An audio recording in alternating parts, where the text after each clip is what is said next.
Welcome to the Profitable Farmer Podcast, where it's all about increasing the profitability of your farm by working smarter, not harder. G'day and welcome once again to Profitable Farmer. This is Jeremy Hutchings and I'm delighted to say that we're getting wet where we are here at Cootamundra. I've just driven through some creeks that will probably overflow in coming days on my way out to see one of our Platinum Mastermind clients here at Bethungra. I just thought I'd stop and introduce this next podcast to you.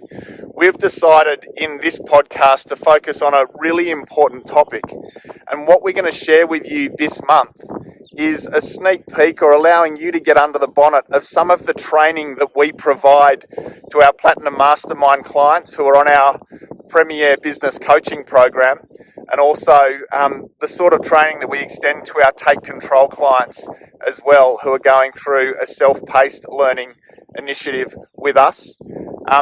The topic is on family and farming culture, and what we can do as leaders of our farm businesses and in our families of creating and inspiring really strong cultures that get the best from our people, the best from our families, and see us set down the foundations to create high-performing farm business teams. It's such an important topic, and this will give you a really good glimpse, I think, of some of the training that our clients and our members are enjoying. So this session will go for slightly over an hour, but sit back, grab yourself a cup of tea or coffee if you can, a pen and paper, and enjoy listening to one of our monthly coaching sessions on culture, family and business.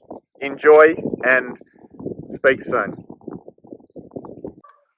Righto, g'day everyone. Hope that you're all very well. Looking forward to a cracking session. This is an important topic, I think, and one where we can have a lot of frustration, and often one that's not spoken about even, because it absolutely is an intangible, but it's an important intangible. And great companies on the planet get this right, and it sets them apart, and then others don't give it enough attention, pay lip service to it, and as a result struggle to be a growth company and to retain great people in our businesses and teams. And so thanks for making this your priority. Good seeing people coming online. So Alison, Andrew, Brian, Duncan, Hannah, James, Laura, Luke, not mentioning everyone, Trish. Great to see you all online, so that I can see that, or appreciate that you can see and hear me. Can you just say yes in the chat box? Thanks, Hannah. Perfect. You're quick off the mark. Alison, Duncan, brilliant. Good to hear. Now, I've just put a question up in the chat box, or in the question. Out of 10, how would you rate your business culture? And if you had to describe it in one word, what would that one word be? We often don't think about it in this way, but if we had to make this intangible thing tangible, how would you rate your family and business culture now for your farm business out of 10? And if you had to describe it, what would it be? Excellent, Alison. Thank you. 7 and settled. Nice to hear. I wonder if settled is okay.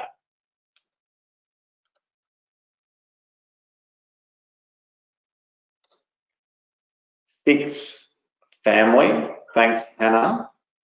Alison, so do I. Good on you. Yep. 6 and challenging. All right. Good. And I'll let a few more come in. All right, now, before we get into this topic, and I guess the question that I put up this morning on Take Control was, what does an arrow have to do with culture? And I will speak to this shortly.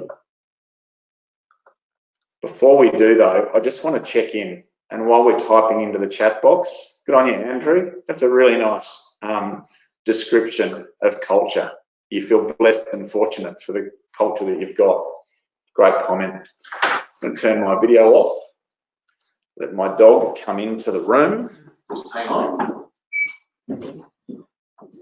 And just to check in, guys, I'm just interested to ask you these questions. How many months have you been intake control? And I'm keen for you also to rate you on your progress. So I'm suggesting there that you enter X months and Y out of 10. So just to bring some accountability and some reflection, let's share my screen again. I'm hoping, just stick with me, sharing my screen again.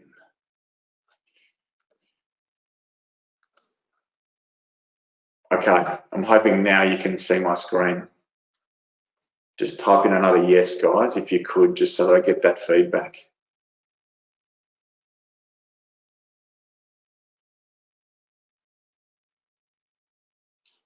Thank you, perfect. All right, 4 months, Alison, giving yourself a 5 out of 10. Really appreciate your honesty. Let's see a few others come in.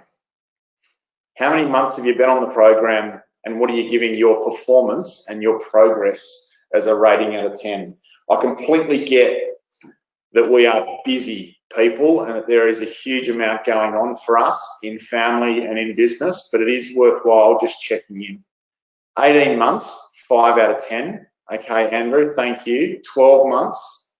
What do you give yourself out of 10, John, in terms of moving through the content and getting the most of your investment in this program? 4 months, 4 out of 10, Hannah.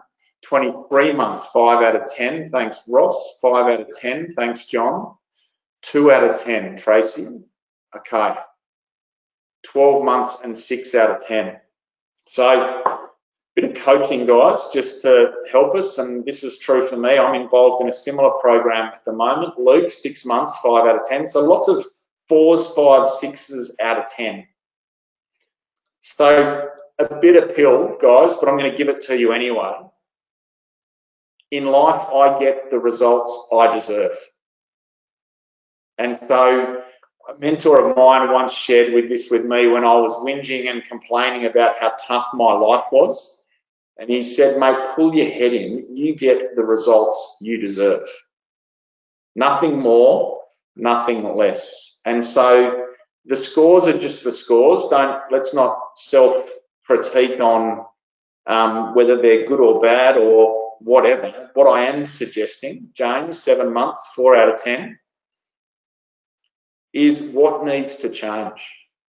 In order for you to make this a priority amongst others and really make the most of your investment and this opportunity, what is it that you need to do?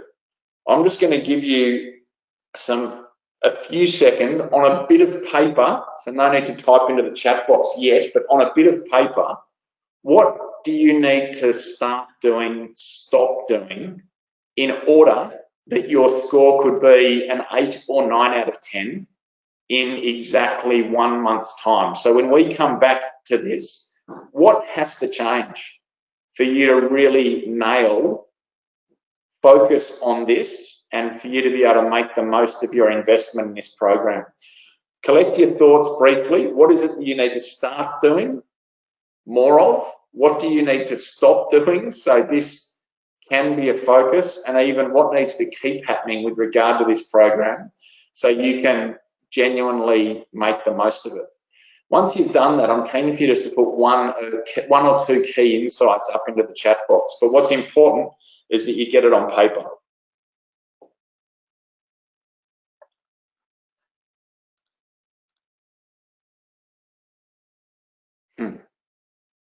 Thanks, Andrew. I get it. I've got twins, and yeah, I get it totally.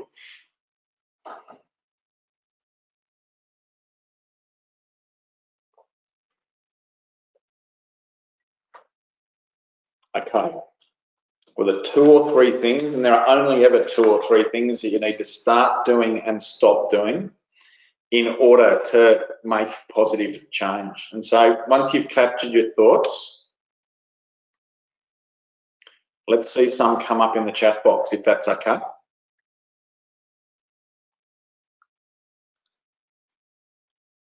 John, farm ownership, who owns what?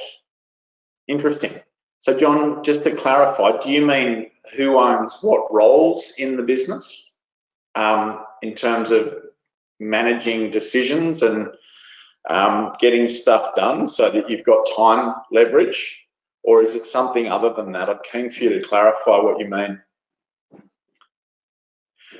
What I find interesting around this topic, guys, is that none of us have any more time than anyone else. So all the elite athletes, the elite business owners, they don't have any more time in their diaries than we do. The only thing we can control is our priorities. We can't control time. That's going to keep on ticking over.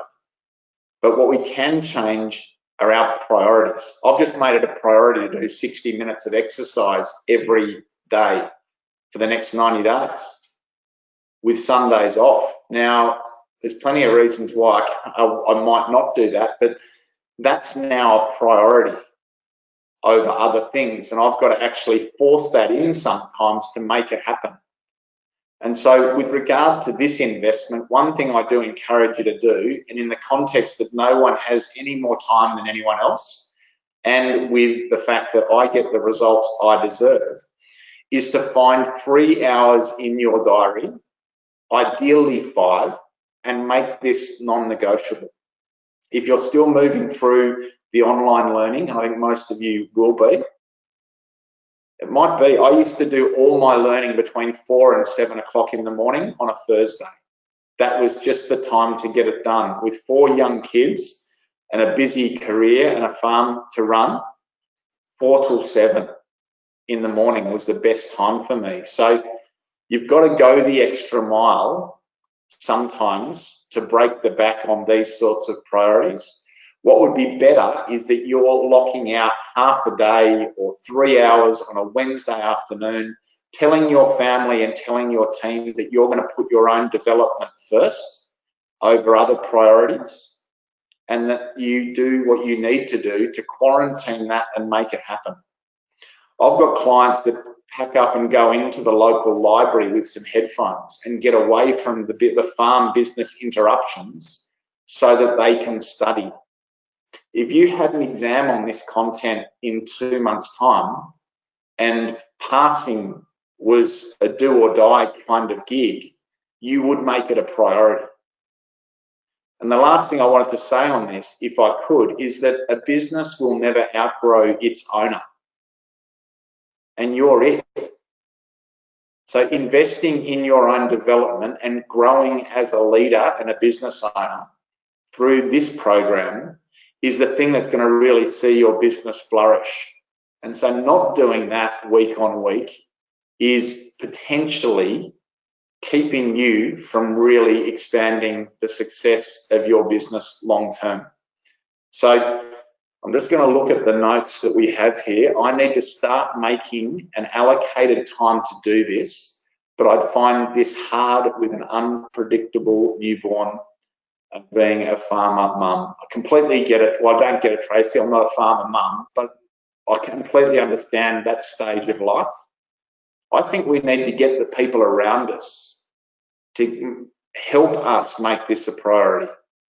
You need to name it that you need 3 to 5 hours a week to do this course, and that means that you need a babysitter and some family support to make this happen. Then that is making this a priority. Trying to fit it in between feedings and after hours at 10 o'clock at night when you finally get a few minutes to yourself, that's not making it a priority. Treat this like an MBA and do what you need to do to get it resourced such that you can. Thanks, Tracy, I appreciate that. Ensure I commit to my study night and not make any excuses. Absolutely, Duncan. And so just on that, and being a business coach, it would be remiss of me not to ask you this question, Duncan, is what is the consequence? If your study night is Tuesday night and you arrived to this morning being Wednesday morning and you hadn't done it, what's the consequence? It's really hard to hold ourselves accountable to completing on these sorts of things unless there is a consequence that often someone else imposes on you. Most of us don't speed because the police are there holding us accountable and incurring a fine if we get caught. So what is that for you around this program? I've had clients say, if I haven't done this by close of business Tuesday, send me a bill for $500, Hutch, in addition to your fees, and donate that money to charity on my behalf. Or give it to the opposition government party, because I'd really hate to see the money go that way. We've got to create consequences, and that can help us get it done. Alison, start making long-term goals, stop procrastinating. Yeah. Game on, guys. We need to bring some real urgency to this. If you had to get this done in the next 2 months before harvest, you would. So why not set that deadline and make this an absolute priority? Set goals so I can move on to the next module. Absolutely, Duncan. So yeah, again, let's make your study night non-negotiable. Maybe create an environment where you can be away from distractions. Go to the library or book a hotel room, whatever you've got to do, so that it can be a priority, and maybe bring a consequence. But set some deadlines. And if you want to send me an email or put up on Facebook when you're going to have stuff done by, I am willing to hold you accountable. Maybe we need to start using the Facebook group with you guys setting some goals at the end of this session as to what you're going to achieve in the month. And I can have it that my team brings some accountability. It's absolutely every truth that there is absolutely no one holding us accountable as business owners other than our significant other and potentially our bank once a year. And so accountability is a key part to what we offer at Farm Owners. If you want accountability, give us your goals in the Facebook group and we'll help you get this done. James, have a better system. Get a coach. 100%, James. Having a coach has changed my life. It's why I'm so dedicated to this thing called business coaching and Farm Owners Academy. Absolutely. We'd love to chat to you if the Platinum Mastermind, James, is the sort of support that you're looking for. Absolutely.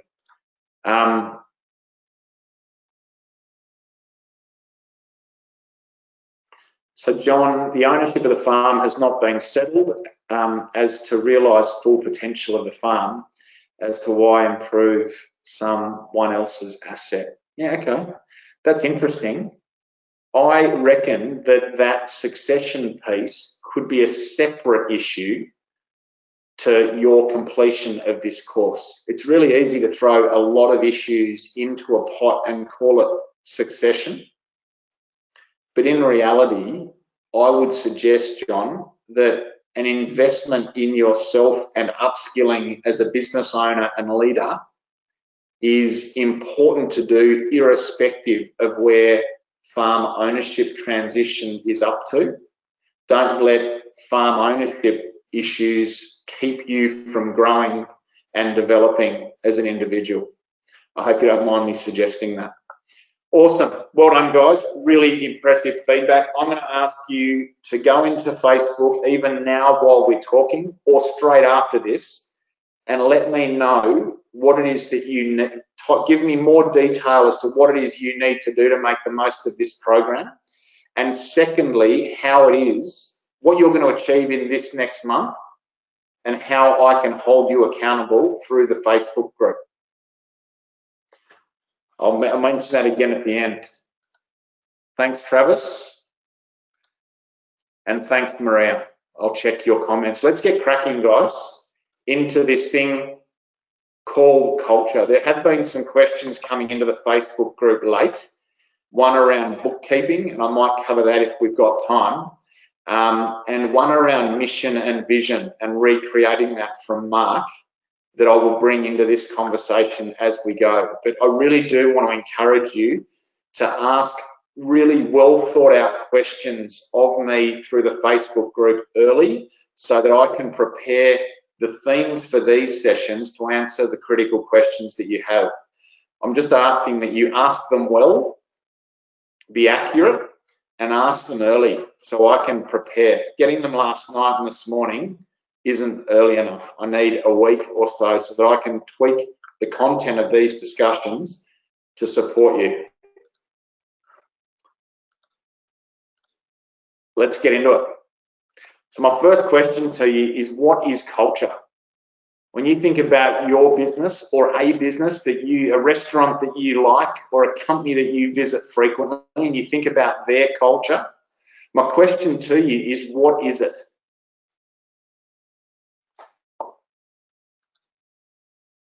How would you define what culture is? Keen to see a chat comment from you each. If you could all have a go at answering this. If you have to define culture, what is it?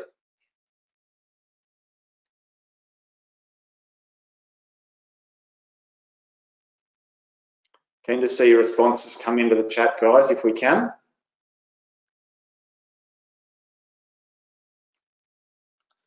Honesty and enthusiasm, absolutely. Thanks, Andrew. How team members interact and the values held as a group. Great, Alison, absolutely. The environment and people's attitudes, absolutely, Laura, thank you. Behaviour and attitudes being played out as actions, what a cracking definition. Behaviours and attitudes being played out as actions, absolutely. Core values that are acted out, absolutely, Peter. And I'll make the comment, Peter, just on that note that you've made, is you can have the best core values and the best structures on the planet, but if you aren't an absolute advocate of those and focusing on the structures that support culture frequently, they won't carry nearly enough weight. We'll get into that. The working environment, thank you, David and Tanya. The feeling of common values, absolutely. Thanks, Hannah. Group mindset of a business, perfect. It's really interesting, all the diversity of definitions that we have.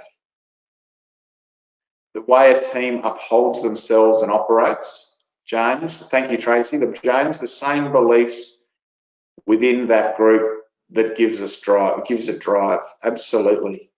Thanks, James and John. Righto. The reason I put up the Cootamundra tricolours, and I don't put this up as self-promotion by any stretch, but I happened to arrive into this team for 1 year. It happened to be the year that we got the first premiership that Cooter had got in the local comp since 1974. And I think about just how incredible the culture was. So Mark Ward and Locke Bass and a few of these guys just had such a wonderful, strong leadership style that really set the foundations. But I'll come back to this later, but this guy back here, his name's Zan Champagne. He was the quietest, most understated bloke in this whole team, but he was our hooker. And at the end of every phase or breakdown, when the ref blew the whistle, without question for the whole season, Zan would be the first person to the scrum and the first person to the line out. And he would stand there with his hands on his knees, sucking in the big ones, but he was the first to every set play as the hooker. And what we didn't appreciate at the time, that I had never seen before in rugby, was that the whole team followed on, and he set the speed and he set the intent for the whole team just by his actions. And so I'll come back to it, but it just blows me away. When I think about one of the key things that underpinned our success in that season, it was that little action that Zan took to do something with consistency and discipline, a little ritual that every other member of this team was able to hang on and depend on without fail. So I'll come back to that in a minute. But for me, little rituals and little practices and disciplines done consistently can be huge in setting the context for a strong culture. You guys can have a bright, shiny planning meeting once a year. That's not quite it. That's good, but it's not quite it. It's the little things that can make a real difference. The definition that I like of culture is that it's at the essence of your company and leadership. It absolutely is. It's the thing that can set you apart. But my definition of what defines your culture, it's what your people say about you and your business at their barbecue. So on a Saturday or a Sunday, they're standing around with their family and friends. What it is that they say about your business as their primary employer is at the essence of your culture. And so I guess my question for you is, what is it you think that they say? Do you know? Probably even more importantly, do you care? If you don't care what they say, I would argue that you are paying lip service or not the essence of the company and your leadership seriously enough. If we think our people are just there to tick a box, do a job, and we don't care how they feel or what they say, we can't have a good culture. But I wonder what it is, if I was at that barbecue, what would be the sense of your culture that I would get? And if you don't know, how can you know? How can you find out? I'm really open as we move through this to answer questions that you have in the chat box. But that's my favorite definition of culture, or how to determine how good your culture is. I see it all the time, and I do this all the time. I hear myself raving about a company that I've been into once. I think about Betty's Burgers up at Noosa. My kids always talk about that. We did a 4-month outback trip and arrived back to Noosa having not had anything like a hamburger for 4 months. Our kids still rave about the service and the experience we got at Betty's Burgers. There was something about that company and that culture that our kids still rave about. So how do you create that?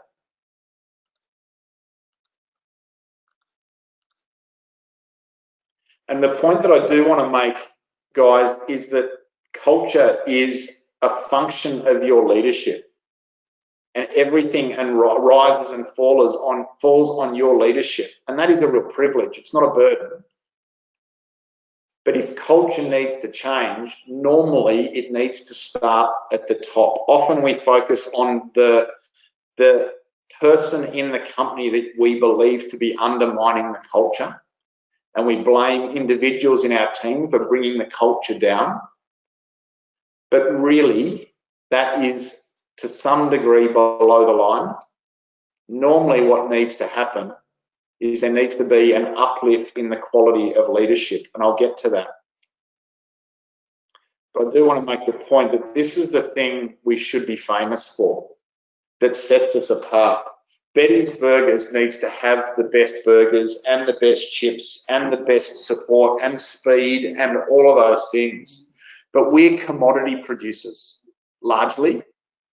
And so our product, differentiating our product is important. The thing that can make us known and famous is how well we turn up to our team, how well we lead, and how good our people, our culture is. It is so important. I always set the challenge with my small business clients and farm clients to be the people, the employers, who we hear, oh, you're the guys who have those unbelievable golf days every quarter. Then you bring families along. Yeah, we've heard about you. You can become famous as a company through how it is that you set up your culture and how it is that you create culture and fun and performance with your people. You'll have heard me rabbit on about this wonderful business mind called Deming. And you've probably heard me mention this point, is that 94% of problems in business are systems driven and only 6 are people oriented. And so what I'm wanting to propose to you is I believe that there is a system that we can put in place that supports creating a great culture, that it's not only about the people. You think about the best companies on the planet. I think of Zappos as an example in America, and Apple and Google and some of these other companies. They have a system that supports how they do culture, and their company grows on the other side of that. Often when we think about culture, we focus on the people we have, and the culture being a combination of the personalities and the attitudes of our people. I would challenge us that a culture can be the outcome of the system that we have. And the example I use is the Australian Army or the US Army. They have structure, systems, rules, standards, values, codes, rituals, practices, the outcome of which is no matter who they have in their army, in their team, the culture is the culture. So if your culture at the moment is a function of your people, it's because you haven't built the system out that you need to support the culture that you want. I hope that I'm making sense. And what I want to focus in on today is what are the 4 or 5 things that we can do in terms of building out our systems architecture to create a great culture. And I'll come back to that shortly. Again, guys, fire questions at me.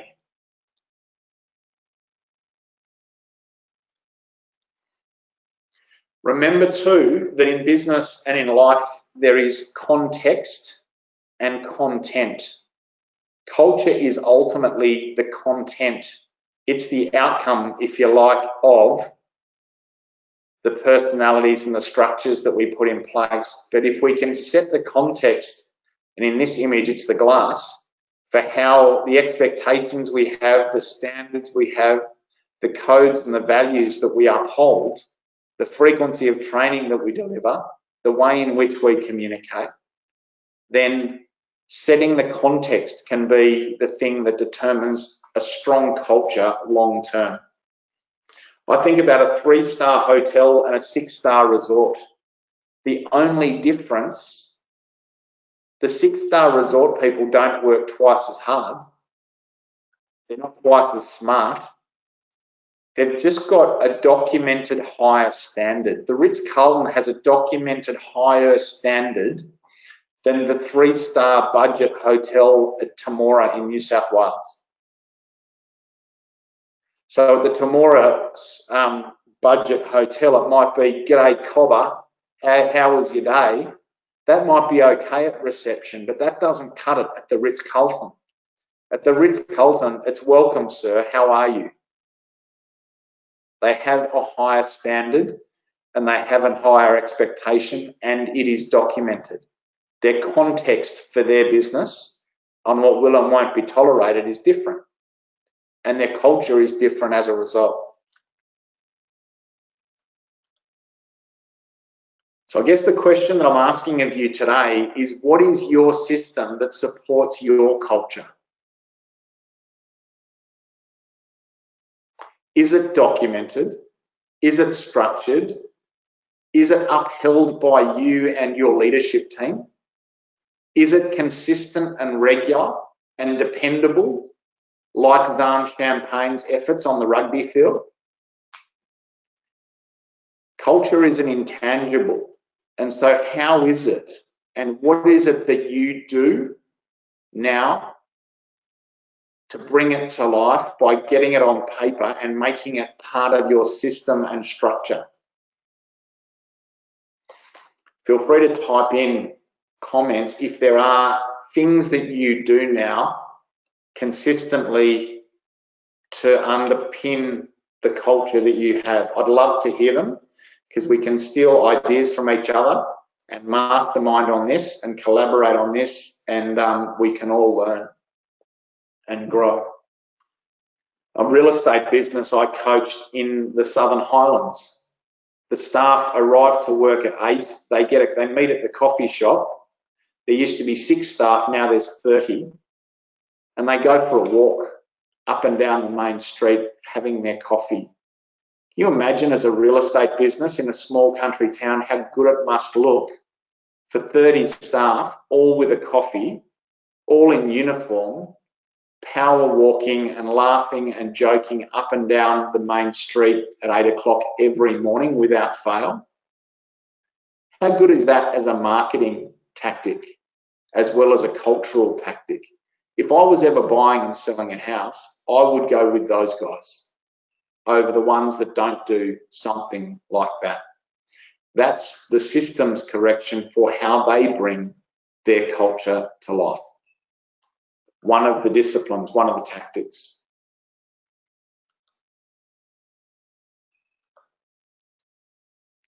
So there's a few things that I believe underpin the system that supports a great culture.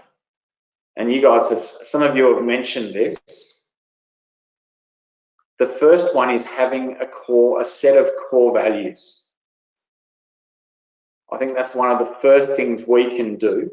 And so it's to sit down with the leadership team or with the whole company and explore this exercise of what is it that we stand for and what are the values that set us apart as a family and as a team.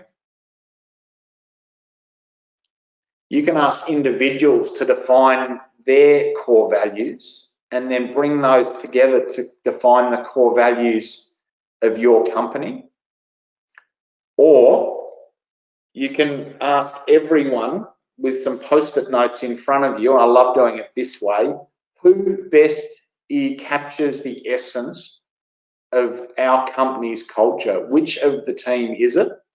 What is it about that person that we most admire and respect?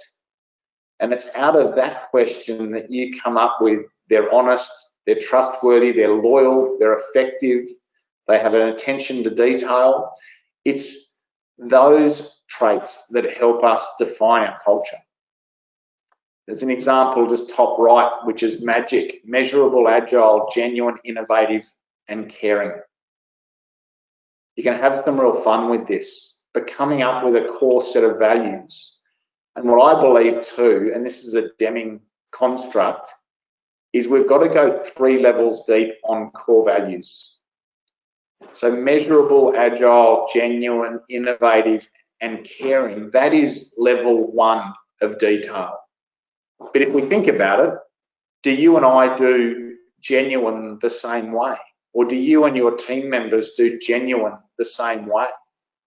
The answer is no. And so the next level down is to come up with a statement that determines how we do genuine, or how we do quality, or how we do excellence or innovation differently and better than anyone else. So that tagline under each of those headlines is really important. So for this company, true to what we promise our customers and our co-workers is their tagline for that core value. That's the second level deep. The third level deep is then to actually have it where the rubber hits the road. In a meeting, and how this company wants me to greet someone when they come into the office, if I'm the receptionist or if I'm the managing director, it doesn't matter. If someone comes into the office and my core value is genuine, how do you want me to greet the person walking in, the client coming in, so that I give them a genuine welcome? You can systemize how we greet people as a company so that we are consistently genuine and caring. So there is a third level of accuracy we can go to in order to bring our core values to life. And it's the third level, I believe, that underpins our culture. I'll go into more detail with this as we go.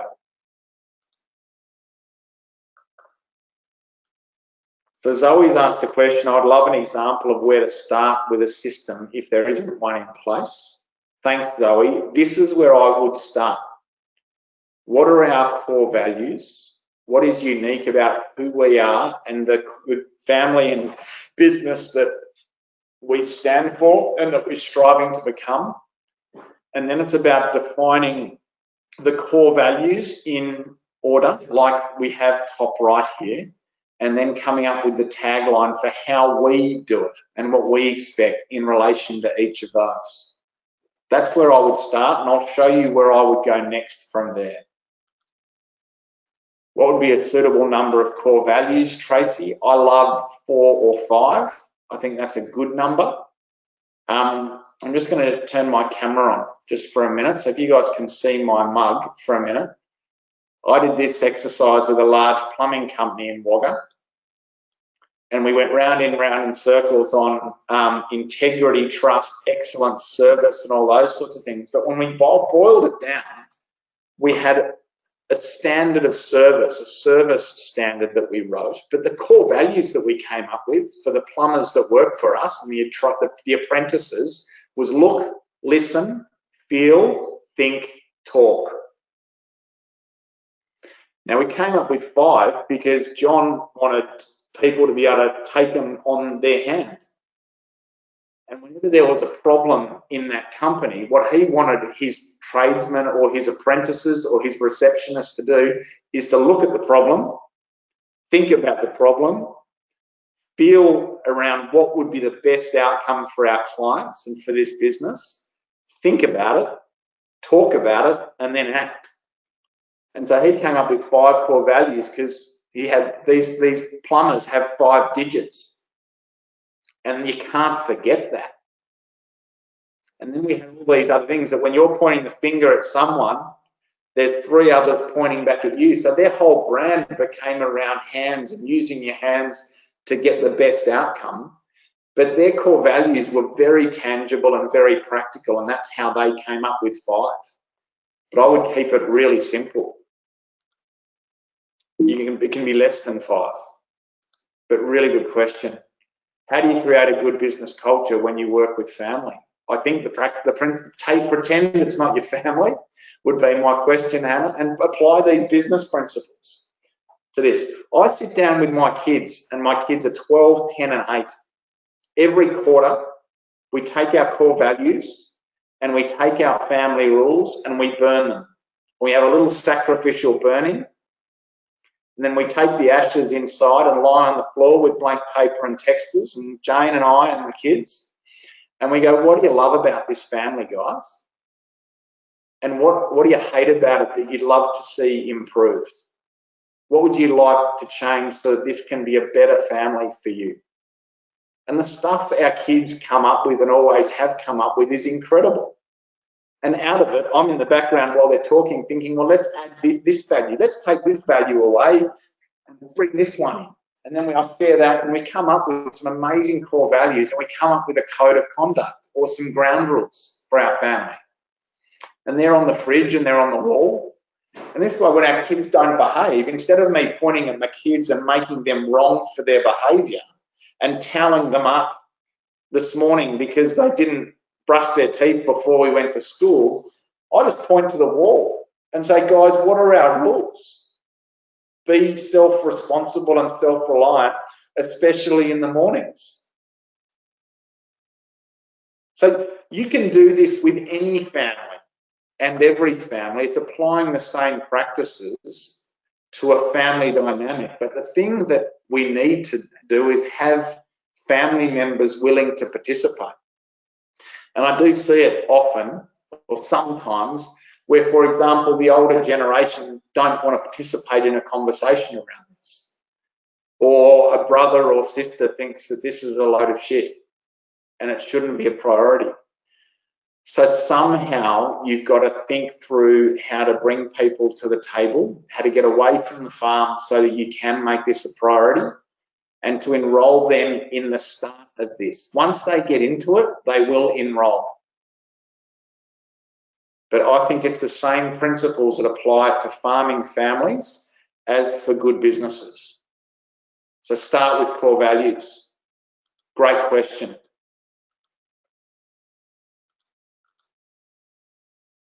Good question, Tracy. How often do you think core values should be reviewed? I think annually is good. When I get my Farm Owner Academy team together, the start of every quarterly planning meeting is, here are our values. Are these still relevant to us? What do they mean to each of you? Let's go through them and let's have these core values be at the heart of this quarterly planning meeting. Is that okay? Do these need to change right now? And normally it's no, and we have a deep dive on our core values annually. But here's the thing.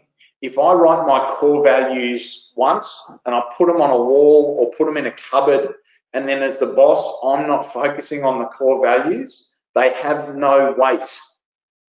They're irrelevant. It's like the business plan and the budget that you write that you put in the cupboard. Having frequency of interaction with these with your team is critical. So every weekly meeting that I have with the team, I go, right, guys, Kobe or Adele, pick a core value. Who nailed that for you this week? And who do we need to acknowledge in this company for that core value? And then we do an award.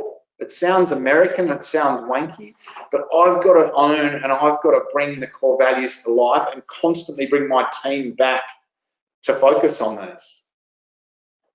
Your annual rewards, your performance reviews, your recruitment. I had a vet practice that I worked with. We came up with a really compelling set of core values. They're a mobile equine vet business. They have a clipboard, and on it is the vision, the mission, the core values, the code of conduct, and they carry their clipboard around with them for every appointment. So they're having frequency of interaction with the core values all of the time. As a result, subconsciously, they have to buy into them and they have to deliver on them in every appointment. So it's really important that you focus on the review of them annually maybe or quarterly, but you've got to have them everywhere so that our team can have frequency of interaction with them. And importantly, we've got to uphold them. Guys, I'm going to keep going. There's a few more things I want to cover. I'm going to race for the next 15 minutes and then we'll have a few minutes of questions, if that's okay. The next thing I want to emphasize is, in addition to core values, is having a code of conduct. What are the rules? What is the code? I mentioned that our kids have ground rules and a code of conduct as a family that we agree to quarterly. Be the best you can be. Listen to our instructions first time. Be super kind to each other. 5 rules. They change every quarter. But what is your code? Now, the All Blacks came up with this as a legacy to the history of people who've worn the black jersey before them. And it's written at 3 levels deep. There is a code. There is a tagline to the code, which helps bring it to life. And then there is a really clear statement for how you do that point on the code. I love down here, point 13, it says to other rugby teams, you can steal our code and try and apply them to your company if you want, or your team if you want. It won't work because these are ours for us and they've come from our history.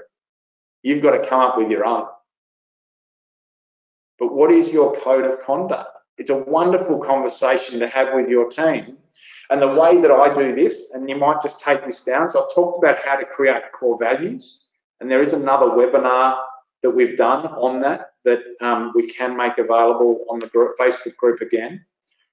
In terms of coming up with a code of conduct, I ask 2 questions of teams that I come into contact with. So if I was coming onto your farm with your farm team and your family, I would ask these 2 questions. So write them down. First one is, what do you like most about working with this company and family? What are the good things, the great things?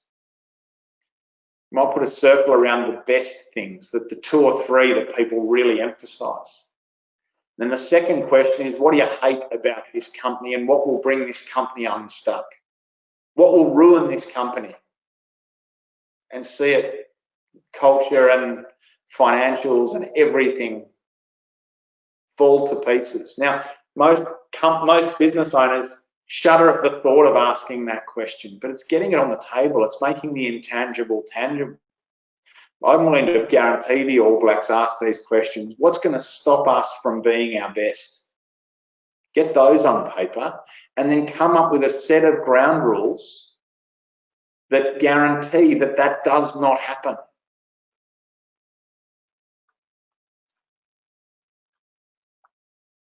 I hope that makes sense. What are the things that are unique and unreal about this company and team? What are the things that are going to bring us undone and undermine and stop us from being our best? What are the things that are going to break this company? And as a result of those 2 questions, come up with some really compelling one-liners like this, or more simple than this, that becomes your code of conduct. That's sitting up beside your core values, allows you and everyone in the team to hold each other accountable to a higher standard. Can you see how everyone in the All Blacks team buys into this, and then everyone is holding everyone accountable to upholding them? I love in the All Blacks, most snotty-nosed Australian and European rugby teams leave the change room an absolute mess and expect someone else to clean up the change room when they leave after a game, especially the elite sporting teams, because they're too good to clean up after themselves. But in the All Blacks team, it is that the most senior member of the team cleans the shed. So what happens, because they've introduced that standard, that ritual, that principle, that code, is that no new All Black is going to leave their rubbish and their beer bottle on the ground for the most senior member to pick up. So everyone by default takes their rubbish with them, so that there's nothing for the most senior member of the All Blacks to do when he is the last to leave the change room. That is a systems correction through a code of conduct that underpins this amazing, this is the most impressive and successful sporting team in history globally. And that is one of their core rules. What is it for you, for your workshop, for your vehicles? What is the code? You having that code makes you unique and different and the best employer on the planet. Another couple of examples. I mentioned the RitzCarlton. They have a service credo because they're in the service industry instead of a code of conduct, which I think is perfect. And for service-based businesses, I absolutely advocate this. So the vet practice, we had a service credo instead of a code of conduct. But look at the first line.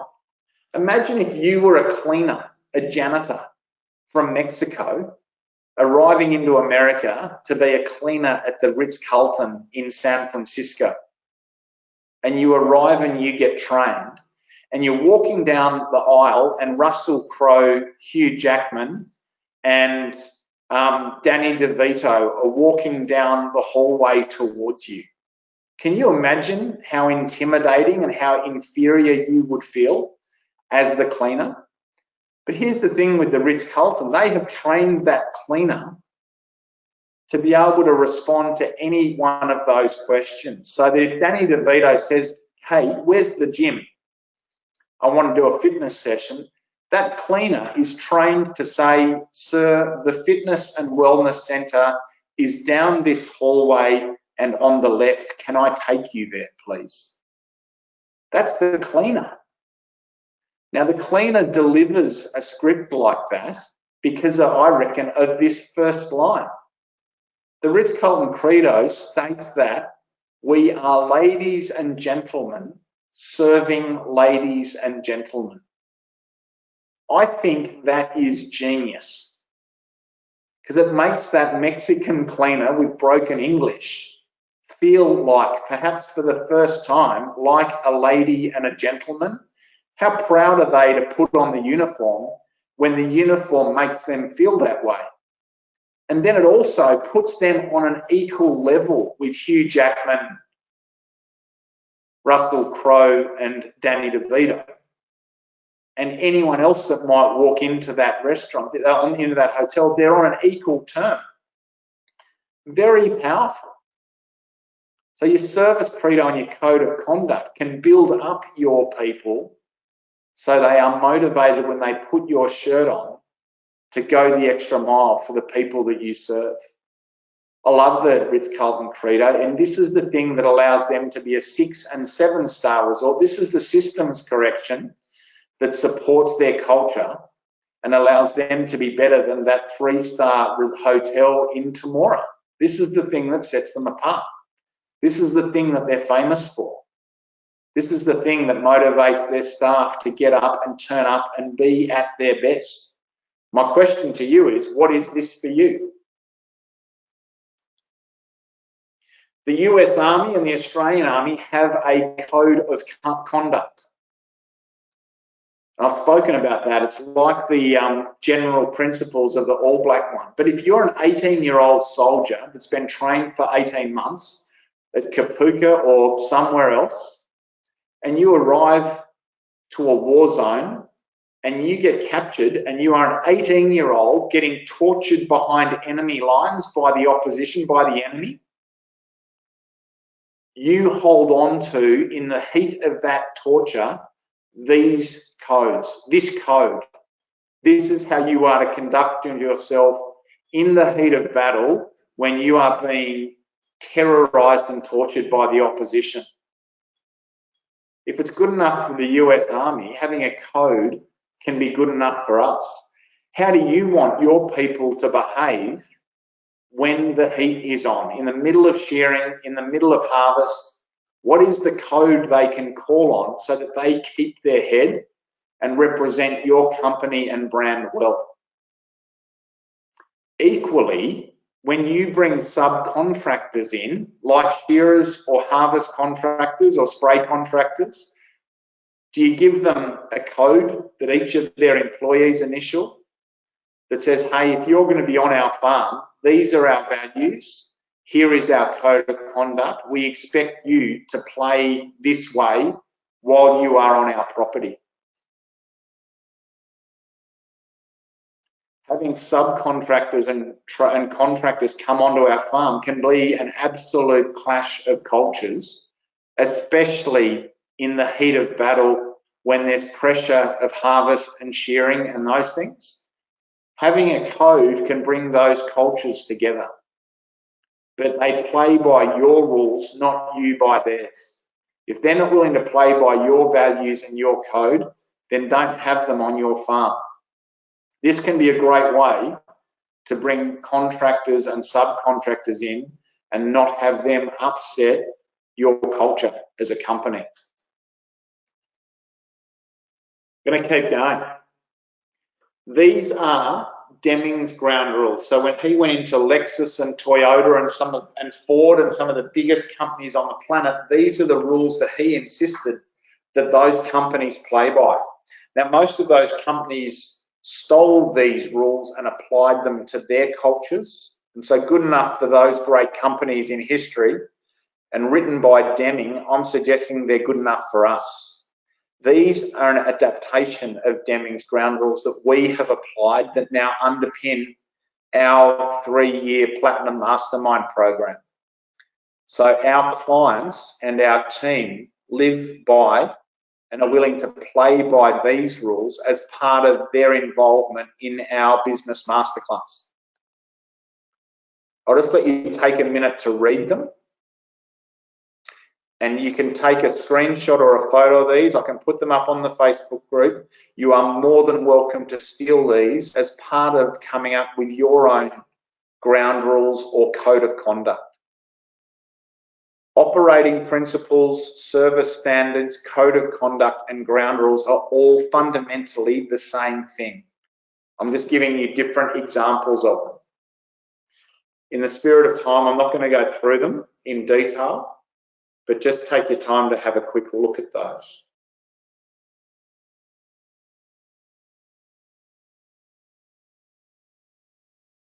Take a photo of the screen might be most efficient, and then you can look at that in your own time. So it is, in terms of time, it is, I'm just checking, 1:25 my time. We're going to go 10 or 15 minutes over. I think this is such an important topic that I'm really comfortable and keen to do that. Disappear if you need to, but hang around if you can. Awesome. You guys will have seen this principle for success in life, which is above and below the line. Below the line is blaming others, making excuses, or being in denial, sweeping problems under the carpet. Teams can't win from below the line. It's where victims play from. Above the line and high performance cultures have people who are responsible, willing to be held accountable, and willing to take complete ownership of tasks that are given to them, delegated to them, and key parts of the business. So you've got to create an above the line culture where people ask, how do I do this? How do I get this done? Not why. Solutions, not reasons. So with that in mind, thanks, Andrew. Appreciate that. That's good feedback. So motivating. Keep going. I really do appreciate that. Sometimes when you're presenting like this, it's hard to know. So that's great. So guys, here is above and below the line when looking at your culture. So there's a dead culture, a dying culture, a disabled culture. Dead. No longer in business due to self-inflicted collapse of their own company culture. This is Michael Henderson. Look at his website. He's a gun on this topic. Dying, struggling to compete in the market due to their company culture sabotaging their performance. Disabled, managing average performance levels, but doing so is more difficult and costly than required. Then above the line, stable, succeed, excel. Stable, the culture is performing well enough to enable the business to attract and retain customers. Apologies for the spelling error. I'll make that correction. Succeed, the culture is performing at a level high enough to enable the business to be the best in its market. Excel, the culture operates at a world-class level that delights customers and employers. You get to rate yourself on where your culture is at. Is your culture dead, dying, disabled, stable, succeeding, or excelling? Just type into the chat box. Where would you rate your culture right now? And remember, like above and below the line on the previous chart, flip chart, you cannot win from below the line. So something has to change. Stable, great, Hannah. How do you make it succeed, Hannah? We've talked about values, code of conduct, service, credo. Let's explore how we can get it to excel. Disabled, Tracy, interesting. So what is the systems correction that you can put in place?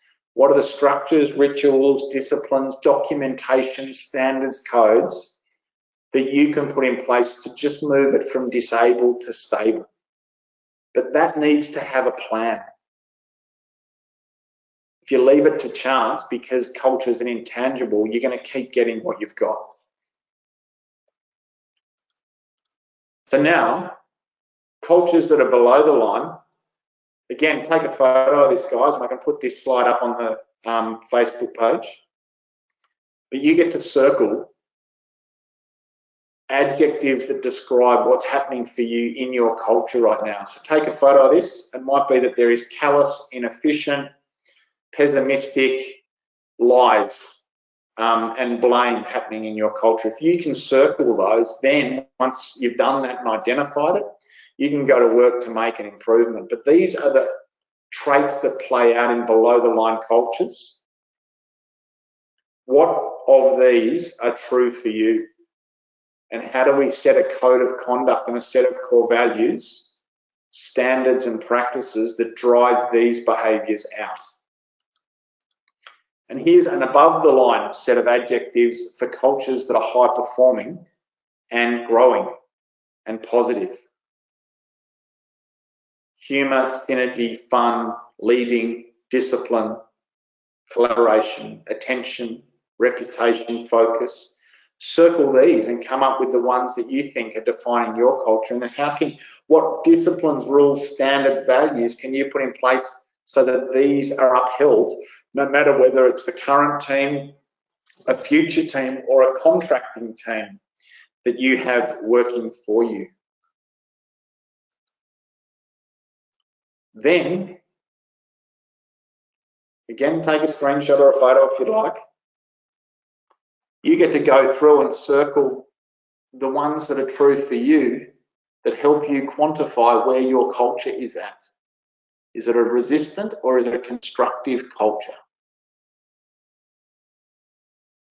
There's a threshold there on the red line where cultures go to being productive and courageous. And I love courageous. Below the line, people are too full of fear of being beaten up or ridiculed to be courageous. But when you unlock and make that shift, Tracy, from disabled to stable, you unlock productivity and you create a culture where people are willing to be courageous. And courageous to the extreme and productive to the extreme when you excel. I love this content. Righto. Here's my first question. What the hell does an arrow have to do with culture? So there's three parts to a business, I believe. And this has come from that same guy that I mentioned before. There is strategy, there is performance, and there is culture. Now, in terms of hitting a target or achieving a vision or a set of goals or an objective, we have to have good strategy, good strategic planning, and absolutely at Farm Owners, we hammer home the point of really good strategic and tactical business planning. All of our Platinum Mastermind clients are on that, and as Take Control clients, you guys are really intently learning through this program about our VTO, which is our recommended strategic planning tool for farming families. You've got to have that. But imagine that without, if it was an arrow, that's the point of the arrow. Imagine the arrow without the fluffy feathers at the back. It's aimless. It won't hit the target.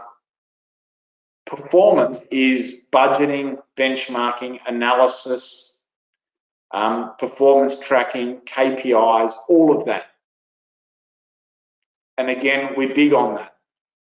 But the third part of it, that's the neck of the arrow, the back bit, the fluffy feathers, they're actually really important to securing the efficiency with which your business hits the target.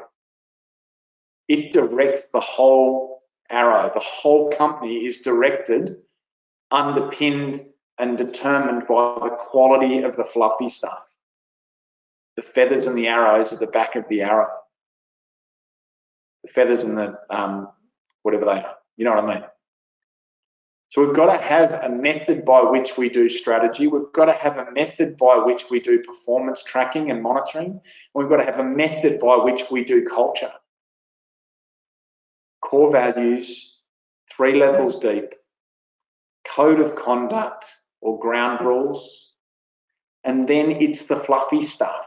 It's the rituals. And so I'm just going to rattle off 5 or 6 or 10, which brings me back to Zahn Champagne and his practice of being the first to the breakdown. A little ritual, a little fluffy practice that determined the difference between us, in my opinion, winning and losing that premiership that year. Undefeated for the whole season, never been done before. And that little quiet man doing that little practice, I reckon, was at the basis of what set us up to succeed. We had all the strategy and performance in the world, but that was significant, I reckon. So I'm just going to yell out some cultural practices, some rituals little things that underpin and make your culture different to every neighbour that you have and every other successful farm in your region. So write these down. 2-day off-site strategic planning meetings at a beautiful location with fun activities. Go and book out a golf course 300 kilometres away, take your team, take their partners and share your vision and your plans and enroll them in those. If you do that, you're famous because no one else is doing that. Cost you $1,500, it'll pay. It won't cost, it will pay. Quarterly half-day planning meetings to lock in your action plan for the coming season and review the efficiency and the effectiveness of the season that you've just been through and the way you as a team have navigated that. Monthly barbecues and monthly training sessions with your team to upskill them. Weekly meetings, daily huddles, rewards monthly or quarterly around your core values.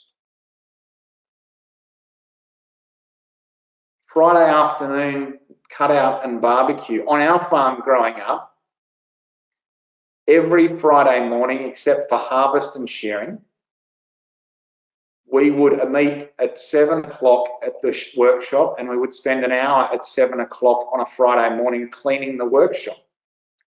The conversation, the banter, the dialogue, the talking about how we went this week and next week, unstructured dialogue, was a ritual that really set us up and brought our team together. And we went into the weekend knowing that we were set up, well organised in the workshop for the next week.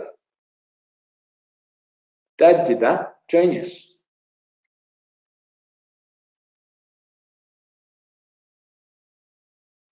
And then little things. 6-pack of beer to the person who puts in the best effort each week, handed out on a Friday. A little bonus, unexpected. A handwritten note to say thanks, including the families and the employed kids, the kids of the employees that you have in a monthly activity, be it touch footy in the paddock or a barbecue. Yeah, cut out after shearing, becoming famous because you have more fun with the shearers at your cutout than anyone else. You play games with the shearers and they love it. Not necessarily drinking 28 rums and 15 beers, but make your cutouts rewarding. Make sure people see that you care and that you appreciate. Those sorts of rituals and practices are the things that can bring your culture to life. And hitting your targets and seeing strategy implemented and getting better performance results are all an outcome of you getting those disciplines, rituals, and practices into your business. Do them so well that you become famous for them. The outcome of that over time is that people want to talk. This is what gets talked about at your employees' barbecues. And all of a sudden you have a waiting list of other people like them wanting to work for you. This is how it works. Become famous so that people want to work for you. We become famous not through strategy, not through performance, but through culture. I hope that makes sense.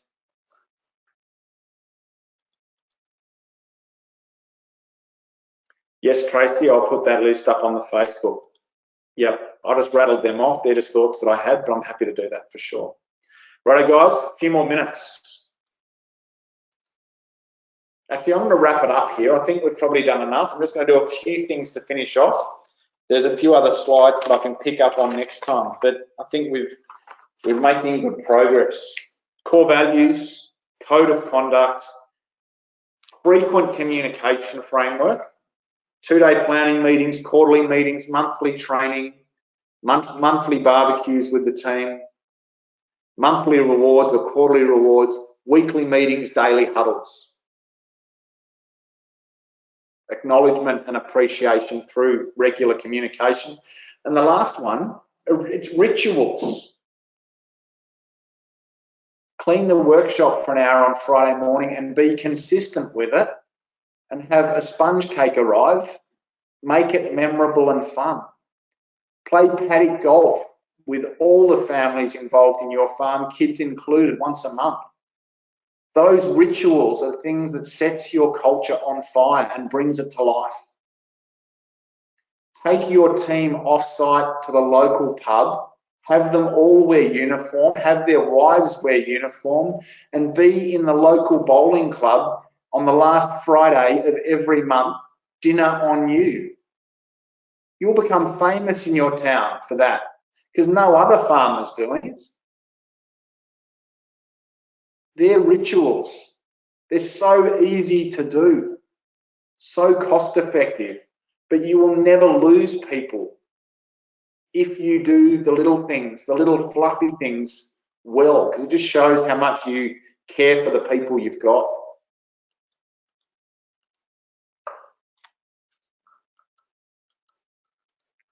Okay. FedEx has this brand, and they actually are revered in their game for their culture of efficiency, logistics, and high performance. If you look at this, in their logo, hidden, is the arrow. Because they get this. They get that culture is an intangible, but it's the thing that gets them from here to delivering a result for their clients. And so they very cleverly put the arrow in the brand to signify the importance of getting a job done and having a good culture. I think that's genius. But I'm just emphasizing here that it is an intangible, but it's at the core of who you are. So make it a priority. Lastly, Deming said this. Deming would only deal with the top person in the companies that he worked with. He sent hundreds of middle managers that came and requested help and consulting from him away, and he would always say, I work with the top, get me the top. He would not work with Ford or Toyota or Lexus or Gillette or any of these companies until he was speaking to the top dog in those companies. Because he believed that fish stink from the head down. Everything rises and falls on leadership. If you set core values and then don't uphold them, if you create a code of conduct and then don't uphold them, if you create a ritual which is cleaning the workshop on a Friday morning and then you miss one, or you make the team do it and you're not there, or you expect rules for them and rules for you, you expect them to have their utes clean but yours is a mess, you undermine everything. I'm not saying that you need to work harder than them and be at all of those workshop meetings, but you need to set the standard and uphold the standard. Fish stink from the head down. Everything rises and falls on leadership. So with that in mind, guys, go to work on your core values, on your code of conduct, on your communications framework, and on your rituals that are going to make you unique and famous, but only implement ones that you're willing to live and die by and uphold yourself. If you do that, like the All Blacks, you will create a brand and a culture that will stand the test of time, be significant, unique, and different on the planet, and underpin a freedom farm and a successful company long term.